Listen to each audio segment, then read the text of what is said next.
예후는 아무리 아합 가문에 대한 그런 예언을 그가 시행시킨다고는 하지만은 그러나 도가 지나친 것은 아닌가 하는 그런 모습도 분명 있었습니다.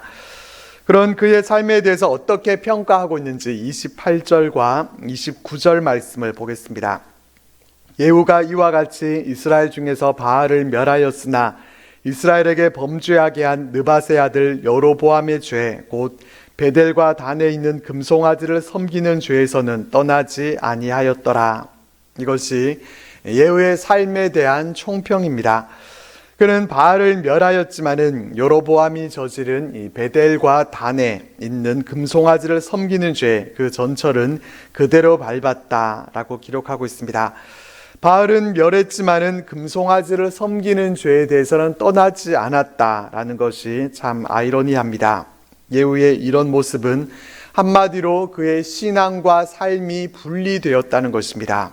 그의 신앙은 하나님께 대한 믿음이 있었지만은 그가 금송아지를 섬기는 죄를 버리지 못한 것은 무엇 때문이었겠습니까? 정치적인 이유, 이 정권 유지를 위한 것 때문이었습니다. 여로보암이 그랬던 것처럼 그는 백성들이 남유다 예루살렘으로 가서 하나님께로 제사 드리는 것을 원치 않았습니다. 백성들의 마음이 남유다로 향할까 하는 그런 두려움 때문에 이와 같은 죄를 버리지 못했던 것입니다.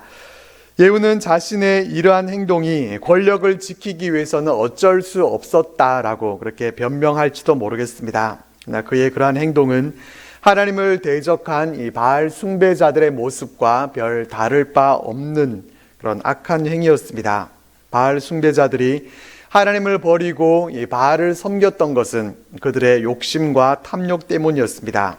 예후가 금송아지를 섬기는 죄에서 떠나지 않았던 것도 마찬가지로 또 그의 욕심과 또 탐욕 때문이었습니다. 그렇기 때문에 예후가 북이스라엘의 우상 숭배자들을 척결했다고는 하지만은 이것을 예후의 종교개혁이라고 이렇게 말할 수는 없습니다. 종교개혁은 삶의 행위로 그 열매를 맺어야 하기 때문입니다. 그러니까 예후가 이 바알 숭배자들을 처단했던 것도 부정적인 관점으로 본다고 하면은 그가 하나님을 향한 열심보다 자신의 권력욕 때문에 그렇게 도가 지나칠 정도로 사람들을 죽였다라고 볼 수도 있습니다. 그렇기 때문에 우리가 어떤 위대하고 또 어떠한 선한 일을 한다고 하지만은 정작 자신이 하나님 앞에 서지 못하게 되면은 그것은 자아 성취에 그칠 수 있다라는 것을 우리는 기억해야 합니다. 겉으로는 하나님의 일이라고 하면서도 자신이 좋아서 하는 일이고 또 자신이 하고 싶고 또 그 일을 했을 때 얻는 그런 성취감과 또 기쁨 때문이지 하나님과는 상관없는 일일 수도 있습니다. 그렇게 우리는 우리의 진정한 동기가 무엇인가 하는 것을 우리가 잘 확인해 봐야 하고 우리의 믿음과 열심은 오직 하나님의 뜻을 이루는 데 쓰여지는 그러한 모습이 되어야 할 것입니다. 30절 말씀입니다. 여호와께서 예후에게 이르시되 내가 나보기에 정직한 일을 행하되 잘 행하여 내 마음에 있는 대로 아합 집에 다 행하였은즉 내 자손이 이스라엘 왕위를 이어 4대를 지내리라 하시니라. 하나님은 예후에게 이와 같이 말씀을 하십니다. 이 말씀은 북이스라엘 왕들 중에서 유일하게 하나님께로부터 칭찬과 또 축복을 받은 것입니다. 예후는 아합 가문을 심판하시려는 하나님의 뜻에 순종했고 또 그 일에 쓰임 받았습니다. 또 북이스라엘을 타락의 온상이 되도록 미혹한 이 바알 숭배자들을 멸했습니다. 그래서 하나님은 그에게 그의 자손이 이스라엘 왕위를 4대 동안 이어서 끊어지지 않을 것이다 라고 하는 그러한 축복을 주셨습니다. 왕위가 오래가지 못하고 자기 대에서 그냥 끝나버린 그런 왕들을 생각하면은 4대까지 이어진다 라고 하는 것은 굉장한 축복이라고 우리가 생각할 수 있습니다. 그렇지만 다른 한편으로 생각해 보면은 4대 후에는 망하게 된다라고 하는 이런 예고라고도 볼 수가 있습니다. 하나님은 하나님을 사랑하고 하나님의 계명을 지키는 자에게는 1000대까지 은혜를 베풀어 주시겠다 이렇게 말씀을 하셨고 또 다윗에게는 내 왕위가 영원히 견고히 서리라 그렇게 약속을 주셨습니다. 이처럼 하나님만 믿고 의지했다면 예후의 그 왕위가 더 많은 대를 거쳐서 더 견고하게 세워질 수도 있었겠지만은 그의 삶은 그렇지 못했습니다. 31절 말씀과 같이 그는 전심으로 하나님의 율법을 지켜 행하지 않았고 또 여로보암에 의해서 떠나지 않았습니다. 이렇게 전심으로 하나님을 사랑하지 않고 죄에서 떠나지 않는 삶을 살게 되면은 4대에 그치게 되는 이와 같은 제한적인 은혜를 받을 수밖에 없습니다. 하나님은 무한한 은혜를 우리들에게 베풀어 주시는 그러한 분이신데 우리가 제한적인 은혜를 받을 수밖에 없다라고 하는 것은 너무나 안타까운 모습입니다. 우리는 전심으로 하나님을 사랑하고 또 죄에서 떠난 그러한 모습이 되어서 하나님이 베풀어 주시는 그러한 무한한 은혜를 우리의 평생 동안에 누리면서 살아가실 수 있기를 바랍니다. 32절과 33절 말씀입니다.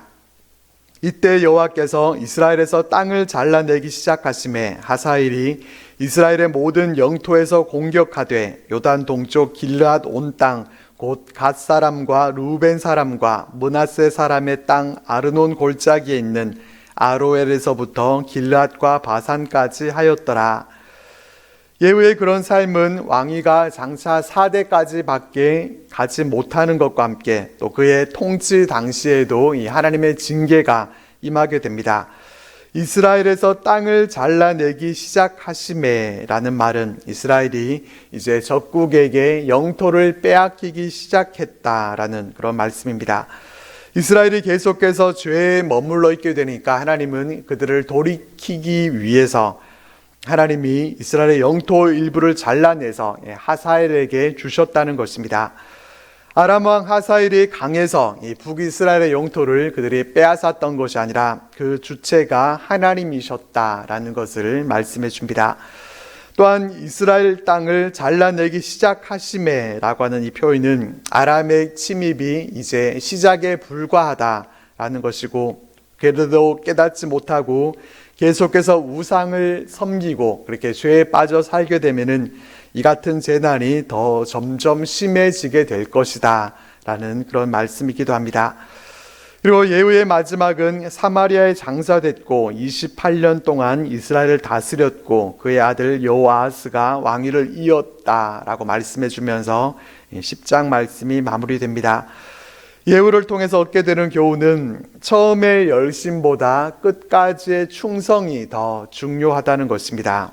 예후는 처음에는 열정적으로 그가 하나님의 사명을 잘 수행했었지만은 끝까지 하나님을 전심으로 섬기지는 못했습니다. 결국은 이스라엘의 영토가 공격받는 그런 하나님의 심판을 피하지 못하게 됐습니다. 우리는 예후를 거울 삼아서 처음 열심만이 아니라 끝까지 충성하는 우리의 삶이 되실 수 있기를 바랍니다.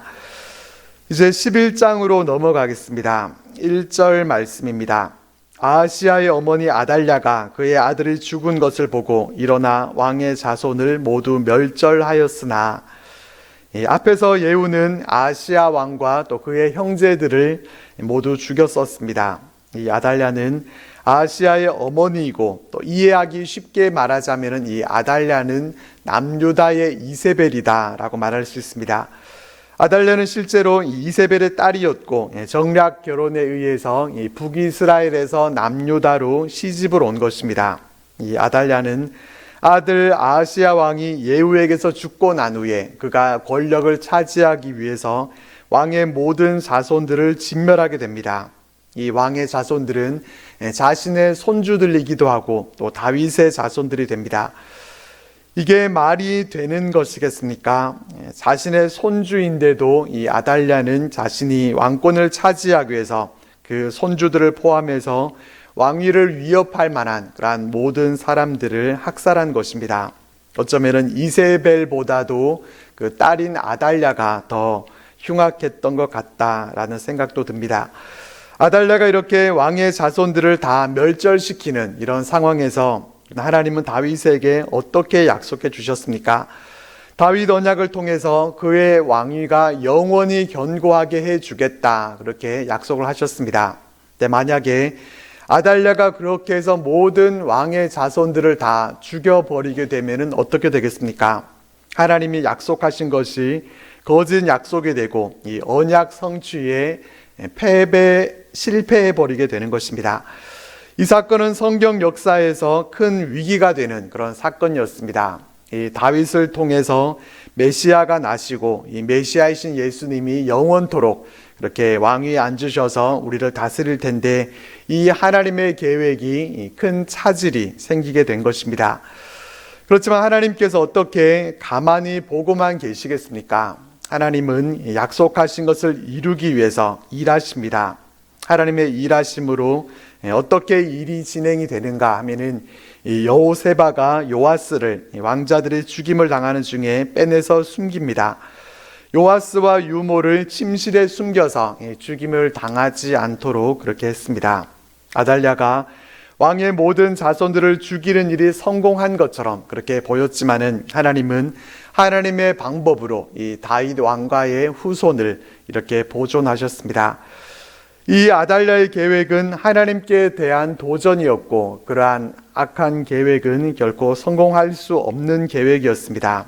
악인들이 아무리 하나님의 뜻을 방해하려고 그렇게 온갖 일들을 다 저지른다 하더라도 그러나 하나님의 계획하심은 결코 파기되지 않고 또 흔들리지도 않습니다.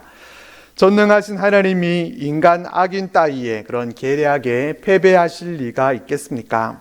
결국은 하나님의 계획대로 이루어지게 되어 있습니다.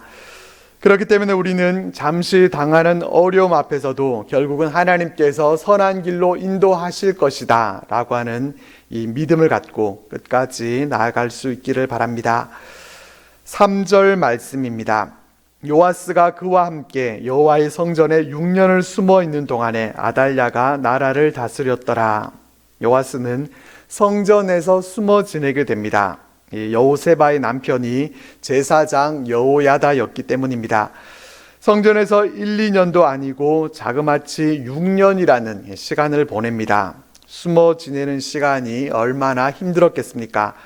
6년이라는 시간 동안 성전에서 보냈을 때의 모습을 한번 상상해 보면은 상상해 보려고 해도 얼마나 어려운 일이었을지 상상도 잘 되지를 않습니다. 이를 위해서 여호세바와 여호야다는 그들의 목숨을 걸고 그들이 수고하고 또 희생하면서 그 일들을 해 나갔을 것입니다.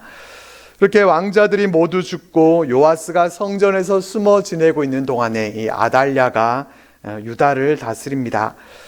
요아스가 성전에 숨어 지낸다는 것이 발각됐으면 죽게 됐겠지만은 6년 동안 안전할 수 있었던 것은 한편으로는 이 아달랴가 6년 동안에 한 번도 이 하나님의 성전에 예배 드려본 적이 없었던 것이 아닐까 추측해 보게 됩니다.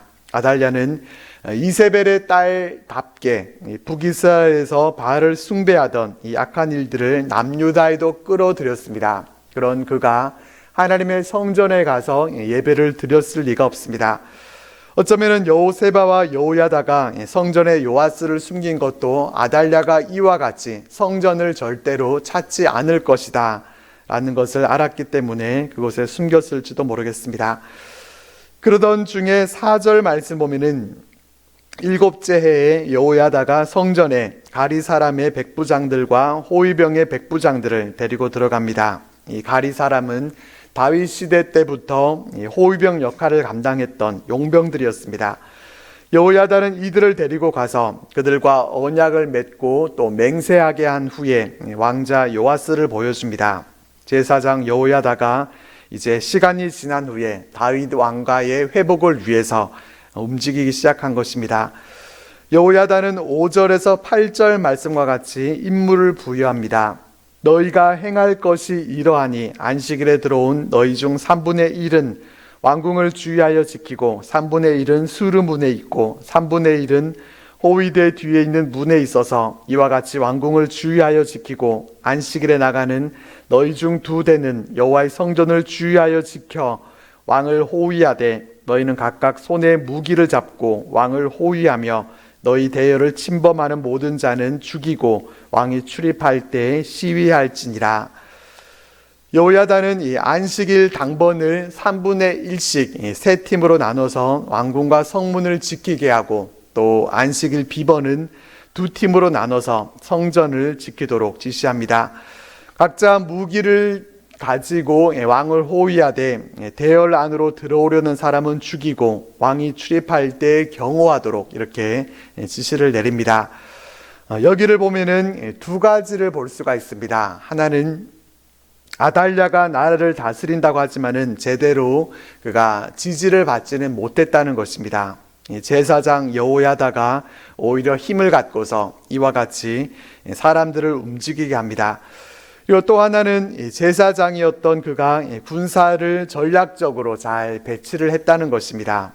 군사 훈련을 이 제사장이 받았을 리가 없을 것 같은데 그가 하나님을 섬기는 제사장이면서도 이와 같은 지략이 있었다는 것입니다. 그가 군사들을 배치한 것의 핵심은 하나는 왕궁을 포위해서 이 아달랴가 도망가지 못하게 하고, 또 다른 하나는 왕을 보호하라라는 그런 명령이었습니다. 이렇게 해서 군사들이 여호야다의 명령대로 움직입니다. 특별히 10절 말씀 보면은 여호와의 성전에 있는 다윗 왕의 창과 방패라는 말을 볼 수가 있습니다.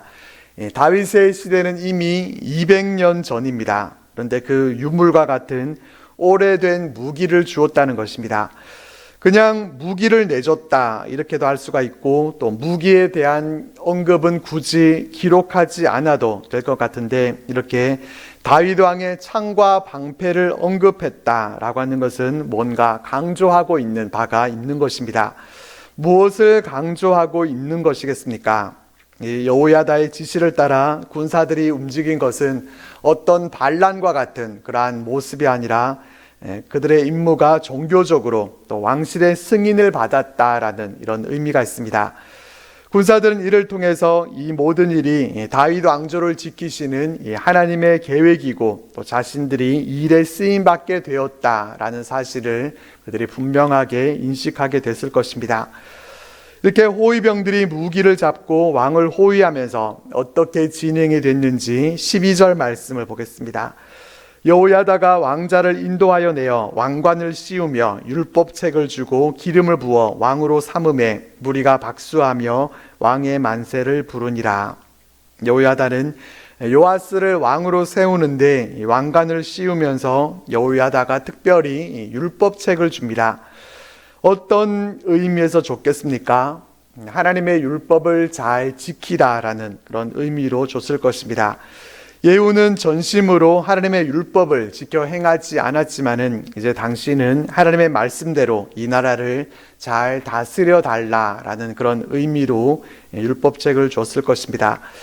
그렇게 요아스가 왕으로 세워졌고 무리들은 박수를 치면서 왕의 만세를 불렀습니다.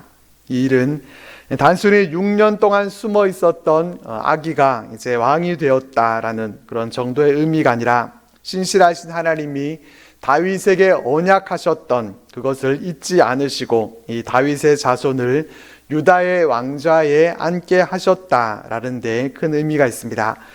하나님의 그 언약을 믿고 자신의 생명을 걸고 이 다윗의 후손을 지키면서 희생과 헌신으로 6년의 세월을 버티고 견뎌낸 이 경건한 사람들을 통해서 하나님의 약속하신 것이 이루어지게 된 것입니다. 이 점을 생각해 보면은 이 장면이 얼마나 대단하고 또 감격스러운 그런 장면인지 모릅니다. 하나님의 역사는 이렇게 하나님의 약속을 붙들고 끝까지 인내하면서 기다리는 자를 통해서 이루어지게 된다라는 것을 여기서 확인해 보게 됩니다. 하나님의 약속을 기억해야 우리의 믿음이 든든하게 설 수가 있고, 또 든든하고 굳센 믿음이 있을 때 끝까지 인내할 수 있게 되는 것입니다. 우리도 지금 당장 이루어지지 않고 있는 그런 기도의 제목들이 있지만은, 그러나 하나님의 약속은 우리가 신뢰하면서 끝까지 믿음으로 잘 인내할 수 있기를 바랍니다. 한편 13절과 14절에는 아달랴의 반응이 나옵니다. 당시에 이 왕궁에 있었던 아달랴는 호위병과 백성들이 왕의 만세를 부르는 소리를 들었습니다. 그래서 그 소리를 듣고서 아달랴는 이 사태를 파악하기 위해서 성전으로 향합니다. 아마도 그가 다스리는 가운데 성전에 방문해 본 것이 그때가 처음이지 않았을까 싶습니다. 성전에 가서 보니까 왕이 단위에 섰고 장관들과 나팔수가 왕의 곁에 모셔 섰고 또 백성들이 즐거워하면서 나팔을 불고 있었습니다. 새로운 왕의 즉위식이 거행되고 있었던 것입니다. 아달랴는 어땠습니까? 아달랴는 6년 동안이나 그가 유다를 통치했지만은 하나님 앞에서 왕이 되는 그러한 절차를 밟지는 못했습니다. 아달랴는 하나님의 뜻과 백성들의 지지에 의해서 왕이 된 것이 아니라 그저 자신의 탐욕에 의해서 많은 왕자들을 숙청하면서 왕위를 빼앗은 것뿐이었습니다. 아달랴는 바알을 섬기는 우상 숭배자였고 또 그런 그가 하나님 앞에서 왕위를 계승할 수는 없었습니다. 그러나 아달랴와는 다르게 요아스는 왕이 되기에는 너무 어린 나이였고 또 아직 국정을 다스릴 만한 그런 역량을 갖추지는 못했지만은 다윗의 후손으로 이 하나님의 언약에 따라서 왕이 될 수 있는 그런 정통성을 갖추고 있었습니다. 그렇기 때문에 하나님과 백성들에게 진정으로 인정받을 수 있는 왕은 이 아달랴가 아니라 요아스였습니다. 요아스가 왕이 된 것은 반역을 행한 아달랴를 무너뜨리고 다시 정상적인 이 왕위 계승이 이루어지도록 한 것이었습니다. 아달랴는 요아스의 즉위식을 보고서 그가 뭐라고 하는가 하면은 자신의 옷을 찢으면서 반역이로다 반역이로다 이렇게 외칩니다. 자신이 반역자이면서 자신의 모습은 보지 못하고 반역이라고 그렇게 외친 것입니다. 우리도 이 아달랴와 같지는 않은지 모르겠습니다. 자신의 허물은 보지 못하고 남의 허물만 보이는 것입니다. 자신의 허물은 들보만한데도 전혀 깨닫지 못하고 남의 허물은 티끌 크기밖에 안 되는데도 저 사람은 죄인이고 나는 의인이라고 생각합니다. 우리는 남에 대해서 뭐라고 하기 이전에 우리의 모습을 더 먼저 들여다봐야 합니다. 내가 누구를 비판하기 이전에 다른 사람들은 나를 향해서 뭐라고 말하고 있는가 하는 것부터 생각해 봐야 합니다. 제사장 여호야다는 이 백부장들에게 아달랴를 대열 밖으로 몰아내라 이렇게 명령합니다. 그리고 아달랴를 따르는 자는 모두 칼로 죽이되 성전에서는 죽이지 말고 성전 밖에서 행하라 라고 합니다. 하나님의 계신 거룩한 성전을 피로 물들일 수는 없었기 때문입니다. 여호야다의 명령을 받은 백부장들은 아달랴를 왕궁의 말이 다니는 길로 가서 아달랴를 처형합니다. 17절 말씀입니다.